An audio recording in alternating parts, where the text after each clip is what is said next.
ہمارے لیے حضرت ابوبکر صدیق رضی اللہ تعالیٰ عنہ کی سیرت میں سے ایک پہلا اور بنیادی جو درس ہے نا وہ یہ ہے کہ جب ان کی زندگی سنور گئی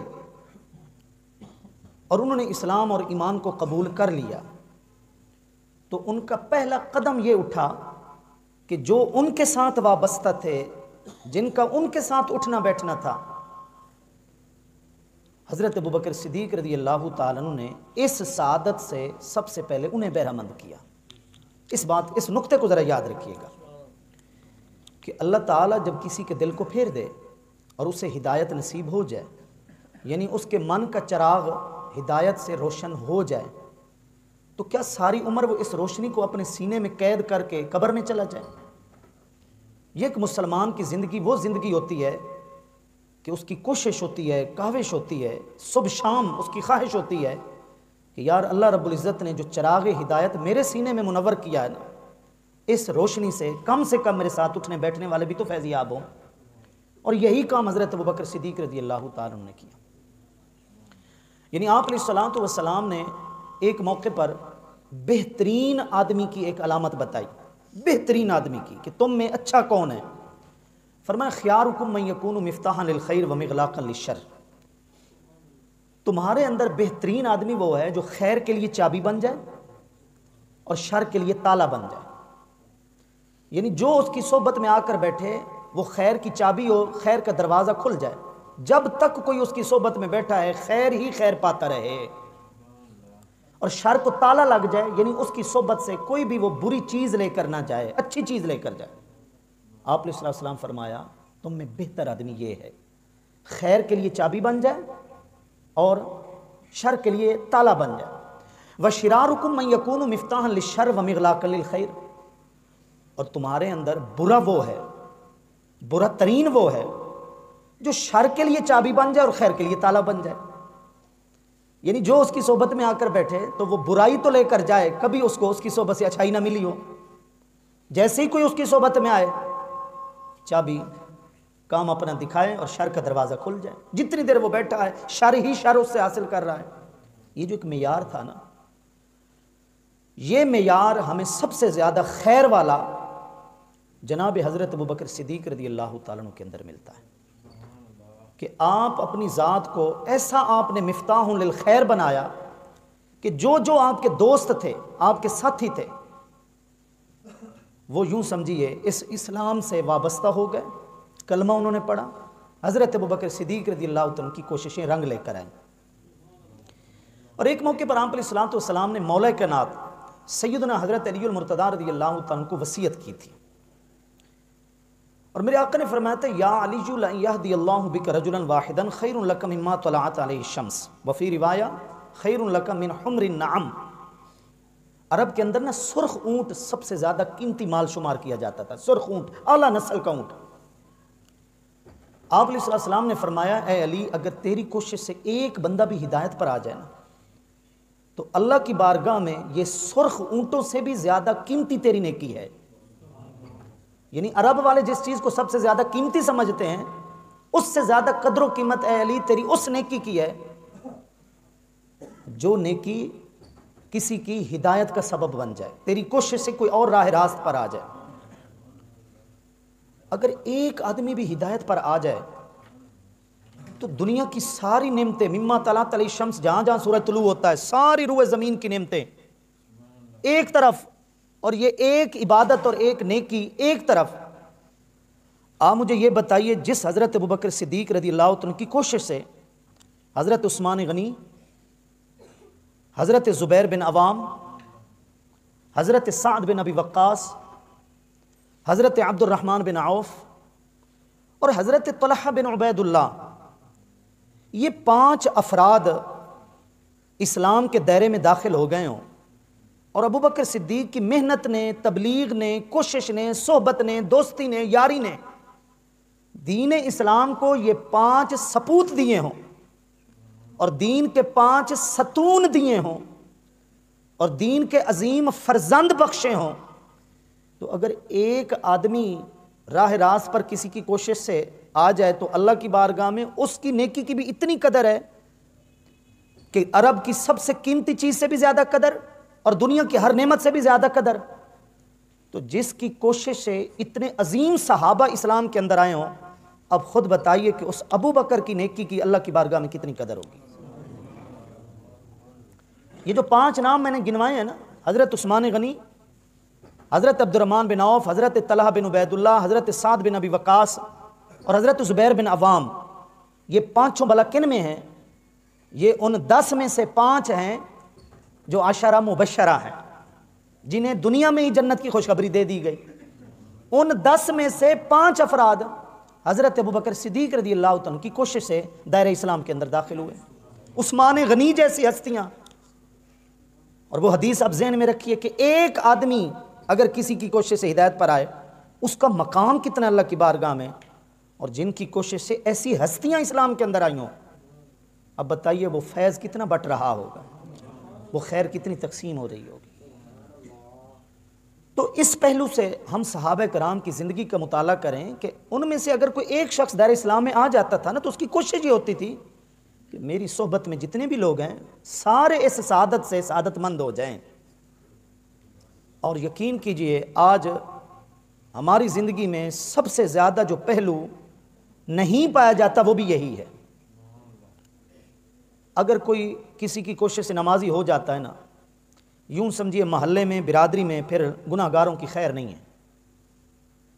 بجائے اس کے کہ وہ کوشش کرے اور بے نمازیوں کو نمازی بنائے اور ایک حکمت اور اچھی نصیحت کے ساتھ انہیں بھی راہ راست پر لائے، لیکن اسے اپنی توبہ پر کوئی ایسا گھمنڈ آ جاتا ہے کہ وہ کسی کو اس قابل ہی نہیں سمجھتا کہ شاید یہ بھی کوئی خدا کی رحمت کا مستحق بن سکتا ہے یا نہیں. حضرت ابوبکر صدیق رضی اللہ عنہ کی سیرت اور زندگی اور سب سے پہلا اقدام یہ ہمیں بتا رہا ہے کہ تمہاری زندگی اس وقت تک ادھوری ہے جب تک تمہاری زندگی سے کسی اور کی زندگی نہیں بنتی. تم ہدایت یافتہ ہو لیکن تم نے کسی اور کو ہدایت یافتہ نہیں کیا تو تم بھی ہدایت کی برکات سے صحیح معنوں میں فائدہ نہیں اٹھا سکتے. جناب حضرت ابوبکر صدیق رضی اللہ تعالیٰ عنہ کی زندگی کے پہلوؤں میں سے 2 پہلو خاص طور پر قابل توجہ ہیں. نمبر 1 نظریاتی پہلو اور نمبر 2 عملی پہلو. نظریاتی اور فکری پہلو جو ہے حضرت ابوبکر صدیق رضی اللہ عنہ کا وہ یہ تھا کہ جب تک ہمارے کردار میں، ہمارے معاملات میں آپ علیہ الصلوۃ والسلام کا حکم، آپ علیہ السلام کی سنت، آپ علیہ السلام کی رضا، آپ علیہ السلام کی پسند شامل رہے گی، تب تک ہمیں کوئی بھی اپنی جگہ سے ہلا نہیں سکتا. یہ نظریہ صدیق اکبر تھا اور اس نظریے سے بڑا کوئی نظریہ نہیں ہے. نظریہ صدیق اکبر کیا تھا کہ جب تک ہماری زندگی، ہمارا کردار آپ علیہ الصلوۃ والسلام کے سیرت کے مطابق رہا تب تک ہمیں کوئی شکست نہیں دے سکتا. حضرت ابوبکر صدیق رضی اللہ تعالیٰ کے نزدیک فوز و فلاح، کامیابی اگر مقدر بن سکتی ہے تو وہ صرف اور صرف آپ علیہ الصلوۃ والسلام کے فرامین ہی کے اندر ہے. بس یہ یاد رکھیے. اس لیے دیکھیے تمام اصحاب کرام کی رائے ایک طرف جا رہی ہے اور ایک تنہا حضرت ابوبکر صدیق ایک رائے کے اوپر کھڑے ہیں. سارے مشورہ دے رہے ہیں آپ علیہ الصلوۃ والسلام کے وصال کے بعد. سارے عرض کر رہے ہیں کہ جو آپ علیہ الصلوۃ والسلام نے ایک لشکر بھیجا تھا اور اس کی ذمہ داری اور سرپرستی حضرت اسامہ بن زید کو دی تھی، ان کی عمر 18-19 سال ہے، ابھی وہ نوجوان ہیں. آپ کے پاس بڑے بڑے تجربہ کار کمانڈر موجود ہیں، خالد بن ولید جیسے. آپ علیہ الصلوۃ والسلام کے وصال کے بعد کفار لوگ جرأت مند ہو گئے ہیں، اس لیے آپ اسامہ بن زید کو نہیں بھیجیے، آپ کسی اور ماہر کمانڈر اور فوجی کو سپہ سالار بنا کر بھیجیے، کسی اور صحابی کو ذمہ داری دیجیے جو تجربہ کار ہوں اور وہ اس لشکر کو لے جائے. سارے ایک طرف مشورہ دیکھ رہے ہیں اور حضرت ابوبکر صدیق رضی اللہ عنہ ایک ہی بات پر کھڑے ہیں. یہ حضرت ابوبکر صدیق رضی اللہ عنہ کی زندگی کا پہلا فیصلہ بھی ہے. جس پہلے first impression is the last impression, پہلا تاثر آخری تاثر ہوتا ہے. یہ پہلا جو فیصلہ ہے نا، اسی کے اندر سب کچھ ہے. اور میں سمجھتا ہوں یہیں سے حضرت ابوبکر صدیق رضی اللہ تعالیٰ عنہ نے اپنی خلافت کی بنیاد رکھی کہ میری خلافت کب کامیاب ہوگی، میری حکومت کب کامیاب ہوگی، میری سیاست کب کامیاب ہوگی، میرا نظام حکومت کیسے کامیاب ہوگا. یہیں سے آپ بنیاد رکھ رہے ہیں. حضرت ابوبکر صدیق رضی اللہ عنہ فرمانے لگے والذی نفسی بیدہ، اس ذات کی قسم جس کے قبضے میں میری جان ہے، اللہ کی قسم، لو ان السباع تختطفنی لانفذت جیش اسامہ، اگر جنگلات سے درندے نکل آئے نا اور مجھے آ کر نوچیں، درندے میرے اوپر حملہ آور ہو جائے نا، میں تب بھی حضرت اسامہ بن زید ہی کو لشکر کا امیر بنا کر بھیجوں گا، کما امر النبی صلی اللہ تعالی علیہ وسلم، جیسے آپ علیہ الصلوۃ والسلام نے حکم دیا تھا، جیسے آپ علیہ السلام نے اپنی زندگی کا آخری فیصلہ سنایا تھا۔ میں کسی کی بھی اس معاملے میں بات نہیں مان سکتا، میں اسامہ بن زید ہی کو امیر بنا کر بھیجوں گا۔ اور اس فیصلے کے پھر اثرات کیا ہوئے؟ جب حضرت اسامہ بن زید فتح کی خوشخبری لے کر واپس مدینے میں آئے تو تمام صحابہ کرام کو سمجھ آ گئی کہ حضرت ابوبکر صدیق کی فراست کیا کمال کی تھی۔ یعنی حضرت ابوبکر صدیق رضی اللہ تعالیٰ نے اپنے پہلے فیصلے میں سمجھا دیا کہ کامیابی صرف اور صرف آپ علیہ الصلوۃ والسلام کے حکم کے اندر ہے، آپ علیہ الصلوۃ والسلام کی رائے مبارکہ کے اندر ہے۔ اور اس کے ساتھ ساتھ عملی پہلو کی جو میں نے بات کی، حضرت ابوبکر صدیق رضی اللہ تعالیٰ عنہ کا عملی جو پہلو ہے، آپ کی فضیلت صرف اس وجہ سے نہیں ہے کہ آپ مردوں میں سب سے پہلے مسلمان ہو گئے، اس کے بعد آپ گھر میں بیٹھ گئے، نہیں نہیں، دین کا جو ہر محاذ تھا نا، ہر پہلو تھا، حضرت ابوبکر صدیق ہر پہلو میں کامل اور مکمل دکھائی دیتے ہیں۔ آپ کے سامنے ایک حدیث میں رکھتا ہوں، ذرا اس سے آپ اندازہ خود کر لیجئے۔ نبی مکرم صلی اللہ تعالی علیہ وسلم نے ایک دفعہ محفل میں پوچھا کہ آج تم میں سے نفلی روزہ کس نے رکھا ہوا ہے؟ روزے دار کون ہے؟ یہ نفلی روزے کی بات ہے، آج تم میں روزہ دار کون ہے؟ محفل خاموش ہے، اور حضرت ابوبکر صدیق رضی اللہ تعالیٰ عنہ عرض کرتے ہیں کہ یا رسول اللہ صلی اللہ علیہ وسلم میں روزے دار۔ آپ علیہ السلام پوچھتے ہیں اچھا یہ بتائیں کہ آج تم میں سے کس نے کسی مسلمان بھائی کے جنازے میں شرکت کی؟ محفل خاموش ہے، اور حضرت ابوبکر صدیق رضی اللہ تعالیٰ عنہ پھر عرض کرتے ہیں کہ یا رسول اللہ صلی اللہ علیہ وسلم یہ کام میں نے کیا ہے۔ آپ علیہ السلام پوچھتے ہیں تم میں سے کس نے آج مریض کی عیادت کی ہے؟ محفل خاموش ہے، حضرت ابوبکر صدیق رضی اللہ عنہ عرض کرتے ہیں یا رسول اللہ صلی اللہ علیہ وسلم میں نے آج یہ بھی نیکی کا کام کیا ہے۔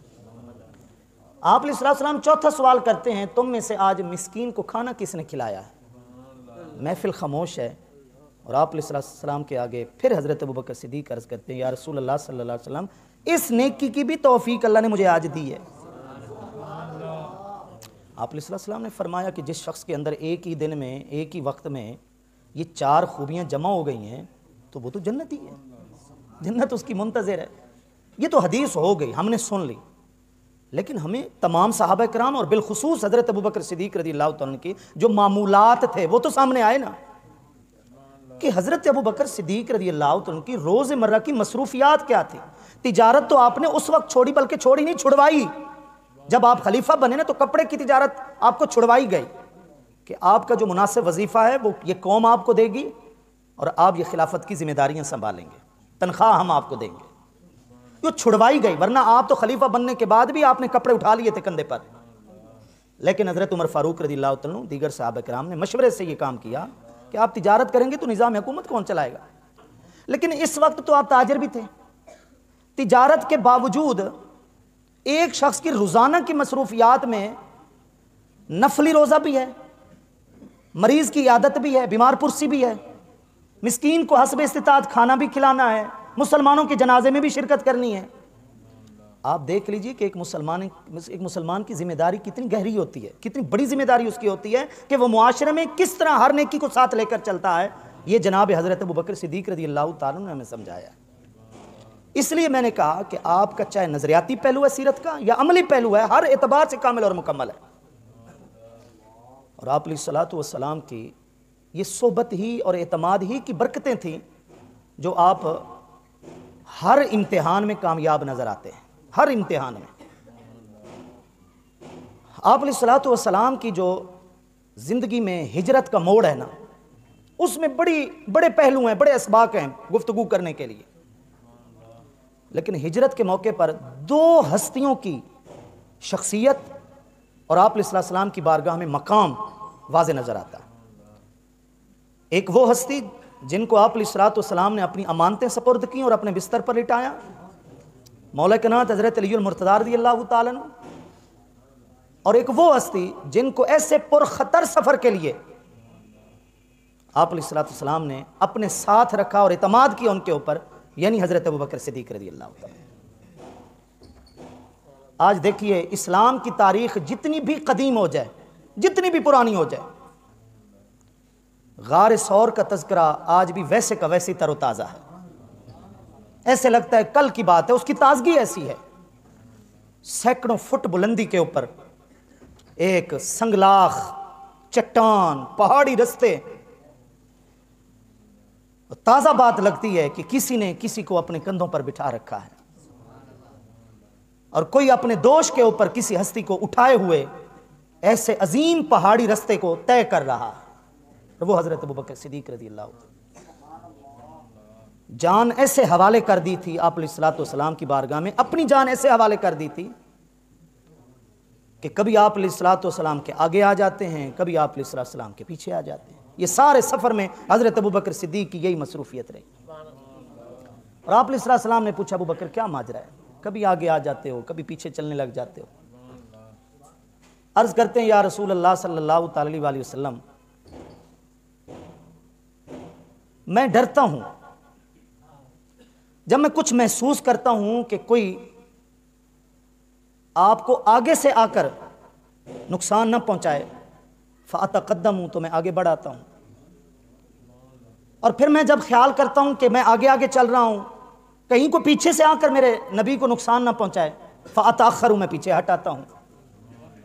یہ حضرت ابوبکر صدیق رضی اللہ تعالیٰ عنہ کا آپ علیہ الصلوۃ والسلام کے ساتھ تعلق تھا، اور پھر آپ علیہ الصلوۃ والسلام نے بھی جو اس اعتماد کی حوصلہ افزائی کی ہے، باقی ساری روایات ایک طرف، اور میں ایک حدیث آپ کے سامنے رکھنا چاہتا ہوں وہ ایک طرف، آپ یقین کیجیے، آپ صرف اس حدیث کو سن لیں، ترجمہ سن لیں، کوئی کچی بات نہیں ہے، بخاری شریف کی یہ حدیث ہے، بخاری شریف کی پہلی جلد جو درسی مطبوعہ ہے نا، جو ہمارے درس نظامی میں جو نسخہ پڑھایا جاتا ہے بڑے سائز کا، پہلی جلد صفحہ نمبر 516 اور 517 پر یہ حدیث موجود ہے۔ حضرت ابوبکر صدیق رضی اللہ تعالیٰ آ کر عرض کرتے ہیں یا رسول اللہ صلی اللہ تعالی علیہ وسلم، انی کانا بینی و بین ابن الخطاب شیء، میرے اور حضرت عمر فاروق، عمر بن خطاب کے درمیان کچھ رنجش ہو گئی ہے، فاسرعت الیہ فندمت فاسألہ ان یغفر لی فابى علی، میں اس پر نادم بھی ہوں، میں نے جلدی کوشش بھی کی ہے، میں آگے بڑھ کر میں نے ان سے معافی بھی مانگی ہے، لیکن عمر نے مجھے معاف نہیں کیا۔ ہمارے درمیان کچھ چپکلش ہو گئی ہے اور میں نے معذرت بھی کی ہے، لیکن فاروق اعظم نے ابھی تک وہ رنجش دل سے ختم نہیں کی۔ آپ علیہ الصلوۃ والسلام نے فرمایا، 3 مرتبہ فرمایا، اے ابوبکر اس نے تجھے معاف نہیں کیا، بہرحال اللہ تجھے معاف کرے۔ 3 مرتبہ آپ علیہ السلام نے فرمایا۔ ادھر حضرت عمر فاروق کو جب احساس ہوا تو وہ بھی نادم ہوئے، وہ حضرت ابوبکر صدیق کے گھر میں آئے، وہاں سے خبر ملی کہ یہاں نہیں ہے۔ آپ علیہ الصلوۃ والسلام کی بارگاہ میں جب حضرت عمر فاروق حاضر ہوئے نا، اب یہ بالکل اس صفحے کی آخری سطر کے اوپر جو الفاظ ہے نا حدیث کے، میں وہ آپ کو بتا رہا ہوں۔ فجعل وجہ رسول اللہ صلی اللہ علیہ وسلم یتمعر، آپ علیہ الصلوۃ والسلام کا چہرہ مبارک متغیر ہوا، سخت ناراض ہو گئے آپ علیہ الصلوۃ والسلام، اور چہرے سے وہ ناراضی ظاہر ہونے لگی۔ اب جب حضرت ابوبکر صدیق نے دیکھا نا کہ آپ علیہ الصلوۃ والسلام میری وجہ سے فاروق اعظم پر ناراض ہو رہے ہیں، تو گھٹنوں کے بل بیٹھ کر عرض کرنے لگے یا رسول اللہ صلی اللہ علیہ وسلم، غلطی میری تھی، معذرت بھی میں نے کی ہے، فاروق اعظم کی کوئی غلطی نہیں تھی۔ ابو بکر صدیق نہ صرف معذرت کر رہے ہیں، اپنی غلطی کا اعتراف بھی کر رہے ہیں، یہ بڑا پن ہے، آگے بڑھ کر پہل بھی کر رہے ہیں معافی مانگنے میں، حالانکہ حضرت ابو بکر صدیق کا مقام فاروق اعظم سے زیادہ، لیکن آگے بڑھ کر معذرت بھی کر رہے ہیں، معافی مانگنے میں جلدی بھی کر رہے ہیں، اپنی غلطی کا اعتراف بھی کر رہے ہیں۔ ادھر حضرت عمر فاروق الگ شرمندہ ہیں، لیکن اس وقت آپ علیہ الصلوۃ والسلام نے حضرت عمر فاروق کو مخاطب کر کے بھلا کیا فرمایا، یہ وہ الفاظ سنانا چاہتا ہوں آپ کو۔ کہ میرے آقا کے دل میں ابو بکر کا مقام کتنا ہے، اس بات کو سمجھیں ذرا۔ آپ علیہ السلام نے فرمایا ان اللہ بعثنی الیکم فقلتم کذبتا، اللہ نے مجھے جب تمہارے اندر بھیجا نبی بنا کر، رسول بنا کر، تو تم مکہ والوں نے تو مجھے کہا تھا کہ تم جھوٹے ہو، تم کہتے ہو ہم نبی ہیں، تو تم مکہ والوں نے کہا تھا تم جھوٹے ہو، کیونکہ عمر فاروق 40ویں نمبر پر مسلمان ہوئے، 40ویں نمبر پر صحابی ہوئے، مسلمان ہوئے۔ تو آپ علیہ السلام نے فرمایا میں نے جب اعلان نبوت کیا تو تم سب نے کہا کہ جھوٹ، وقال ابو بکر صدقہ، ایک ابو بکر ہی تو تھے جو کہہ رہے تھے کہ یہ نبی سچے ہیں۔ اور آگے الفاظ ہیں وواسانی بنفسہ ومالہ، اس وقت ابو بکر ہی تھے جنہوں نے میری مدد کی، غمخاری کی، کس چیز کے ساتھ؟ اپنی جان کے ذریعے بھی اور اپنے مال کے ذریعے بھی۔ یہ آپ علیہ السلام صحابہ کی محفل میں عمر فاروق کو مخاطب کر کے ابو بکر کی شان بیان کر رہے ہیں اور مقام بتا رہے ہیں کہ جب سارے لوگ مکہ والے میرے مخالف تھے، میرے ساتھ دینے والا ابو بکر ہی تو تھا جس نے نہ اپنی جان کی پرواہ کی نہ اپنے مال کی پرواہ کی۔ اور پھر میرے آقا نے فرمایا حل انتم تارکو لی صاحبی، کیا تم میرے اس ساتھی اور صاحب کو ابھی سے چھوڑ رہے ہو؟ اے عمر تم جو میرے ساتھی سے ناراض ہوئے ہو، تو وہ ابو بکر جس نے اس وقت میرا ساتھ دیا، کیا تم میرے اس ساتھی کو ابھی سے چھوڑنے لگے ہو؟ صحابی کہتے ہیں، حضرت ابو درداء کہتے ہیں جو اس روایت کے راوی ہیں، وہ کہتے ہیں اس جملے کے بعد کبھی کسی صحابی نے حضرت ابو بکر کو تکلیف نہیں دی۔ اس جملے کے بعد کبھی کسی نے حضرت ابو بکر صدیق کو تکلیف نہیں دی، کیوں؟ آپ علیہ السلام نے ایک ہی بار سمجھا دیا کہ میرے دل میں ابو بکر کا مقام کتنا ہے۔ یہ حضرت ابو بکر صدیق رضی اللہ تعالیٰ عنہ ہے۔ اصل نقطہ یہ ہے خلافت کے حوالے سے، یہ بات یاد رکھیے، یہ وہ نقطہ ہے جو حدیث میں بالعموم بیان کیا گیا ہے ہر ایک کے لیے۔ آج حکومتی معاملات میں بے برکتی کیوں ہے بھلا؟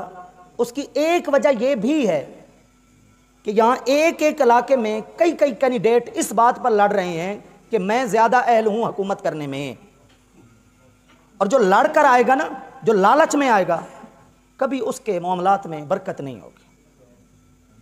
خلافت راشدہ کیا ہے؟ حضرت ابوبکر صدیق، حضرت عمر فاروق، حضرت عثمان غنی، مولا کائنات سیدنا حضرت علی المرتضیٰ، حضرت امام حسن، بعد میں حضرت عمر بن عبدالعزیز رضی اللہ تعالی عنہم اجمعین، ان سب کو لایا گیا ہے، ان سب کو لایا گیا۔ یہ آئے نہیں ہیں، یہ لڑے نہیں ہیں کہ ہم اہل ہیں اس کرسی کے لیے، ان کو لایا گیا۔ لانے والے ہیں جنہوں نے فیصلہ کیا کہ آپ اہل ہیں، آپ چلائیں اس نظام کو، اور کیسا چلایا ہے، اس کی برکات دیکھ لیں خلافت راشدہ کی۔ حضرت ابوبکر صدیق رضی اللہ تعالیٰ عنہ فرمایا کرتے تھے کہ واللہ ما کنت حریصا علی الامارہ وما سألتها اللہ فی سر ولا علانیہ، اللہ کی قسم میں نے کبھی بھی حکومت کا دل میں لالچ کیا ہی نہیں ہے۔ اور پھر فرماتے تھے میں نے علانیہ طور پر یا پوشیدگی میں کبھی بھی اللہ تعالیٰ سے حکومت مانگی ہی نہیں ہے، کبھی میں نے امارت مانگی بھی نہیں ہے۔ لیکن 2 سال 3 ماہ ہمارے سامنے حضرت ابوبکر صدیق رضی اللہ عنہ کی ایک ابتدائی چیلنج کہ اللہ کے نبی صلی اللہ تعالی علیہ وسلم کے وصال ظاہری کے بعد پوری امت کو سنبھالنا ہے، تو کس طرح سنبھالنا ہے، سب سے بڑا چیلنج۔ باقی تو سب بعد میں آتے گئے، تو بنیاد تو بن چکی تھی نا، لیکن بنیاد کس نے قائم کی؟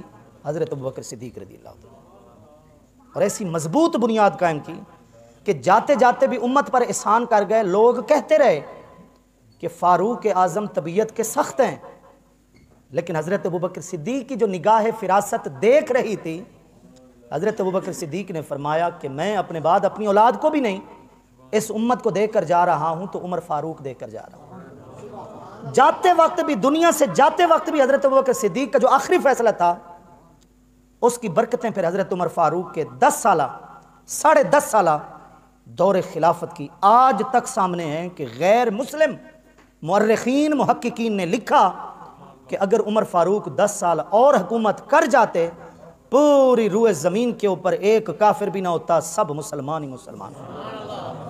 وہ حکومت اتنی تیزی سے بڑھ رہی تھی، اسلامی اقتدار اتنا زیادہ تیز رفتار تھا، زبردستی نہیں، عدل و انصاف۔